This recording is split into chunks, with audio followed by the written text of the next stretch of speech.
Hello, welcome back to our channel. It's been a good few months since we last posted. I think we last posted in February, which is when I retired. It's now April the something?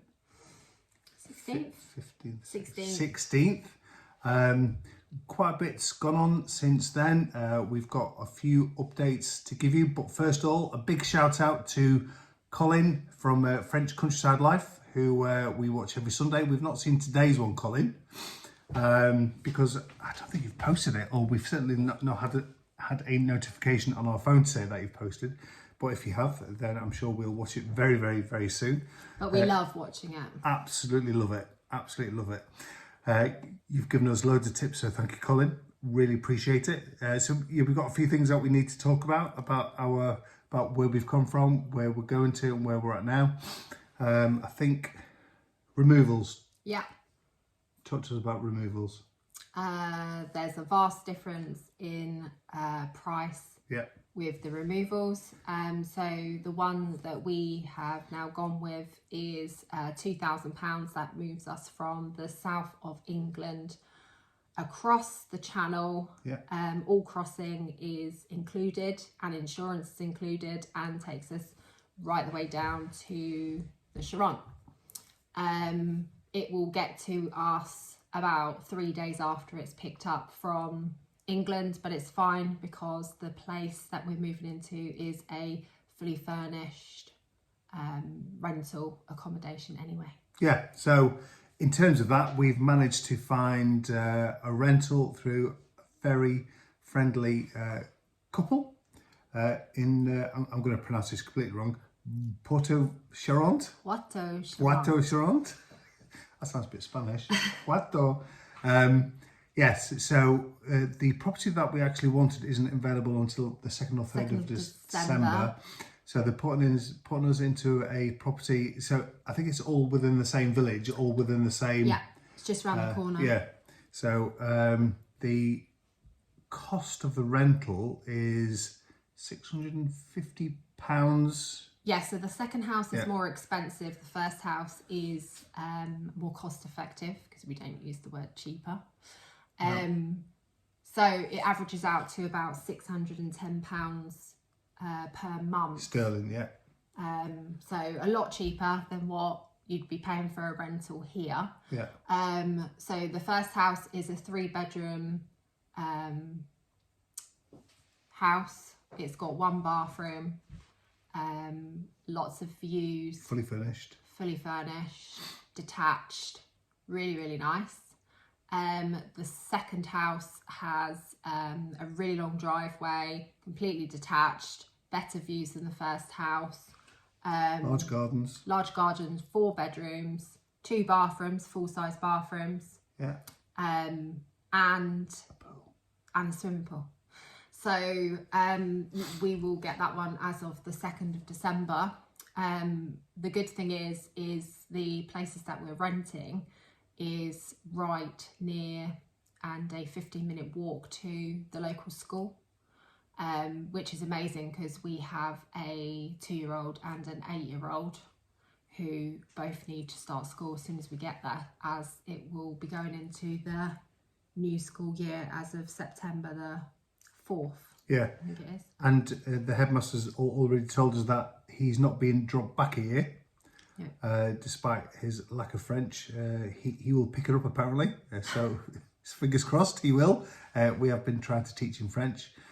Both Lisa and I have been learning French every day with our Duolingo app. I'm on streak 445, I think. Just waiting to see whether I retain my level in my current Diamond League. You are waiting to see whether you're in the promotion zone. In the Pearl League. Yeah, and you're well over 100 days, aren't you? 153, something like that. Yeah, so still very, very, very basic French, but we are... Doing it every day. We are doing it every day. And consistent. Yes. But yeah, in terms of the rental... we are obviously in off-peak season, so which is the reason why the rent is so cheap. After April, rent could go up to £1,500 per week. Yeah. So the clock is ticking really from September. You know, we've got to find a place, put an offer on, get the offer accepted, get the notaire sorted. Oh yeah, and we've also managed to preliminarily secure some health insurance. So there is a massive difference between the costs. Thousands. Yeah, you know, going from AXA and Alliance to stuff like that, which are quoting, one was quoting £9,000 a year before we get l'assurance maladie, I think it is. You know, so you need to have the year's worth of insurance paid for before you can go for the visa. But there is a company whose name completely escapes me. The name completely escapes me. We'll update it at the bottom. Yeah, which is a really, really helpful company. So for Lisa and I'm 51, Lisa's 43, we've got an 8-year-old, 2-year-old, 3,600 for the year. And that's the best we've found, so. Yeah, and that is a visa compliant health insurance policy. So and if not, they'll refund you. Yeah, so really, really good, and it's had loads of decent reviews online as well, hasn't it? Yeah. And the bloke we spoke to, and was really good, and the people that we spoke to, the people online said that they've stayed with that particular company for car insurance, house insurance, and stuff like that. You know, so we're really positive about the company. We will put the details in the comments at the bottom. What else is on our list? Skills we've done, visas. So yeah, visas are very complicated. They are, you know, there's so much information online. They are telling you all different bits of information.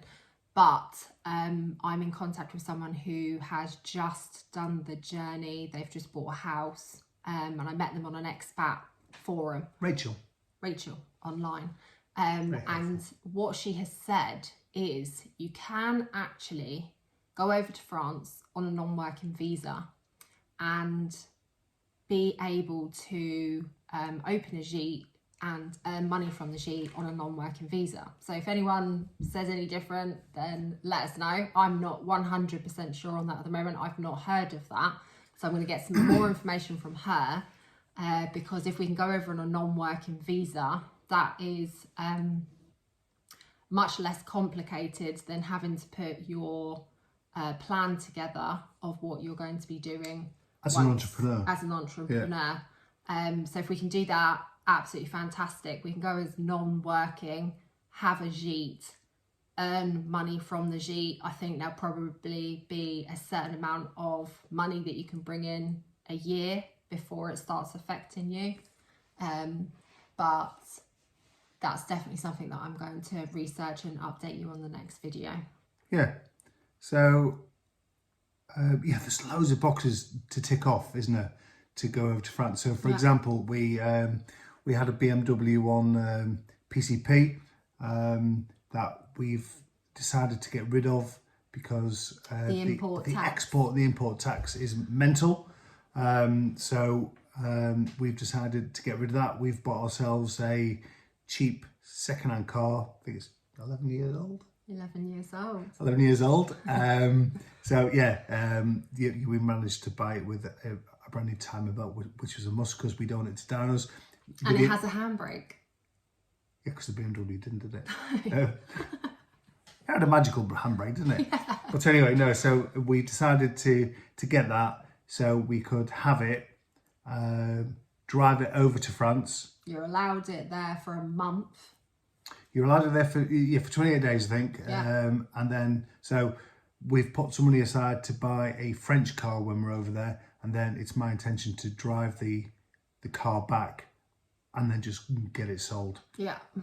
So yeah, yes, we've got rid of the BMW. We've got a car that we now own outright that we're just going to use as a bit of a workhorse. Do a lot of tip runs because we've managed to attain a lot of stuff over the years. So yeah, so yeah, that's it. So in terms of next steps, Before we officially apply for the visa, we want to get our annual holiday out of the way. Yeah.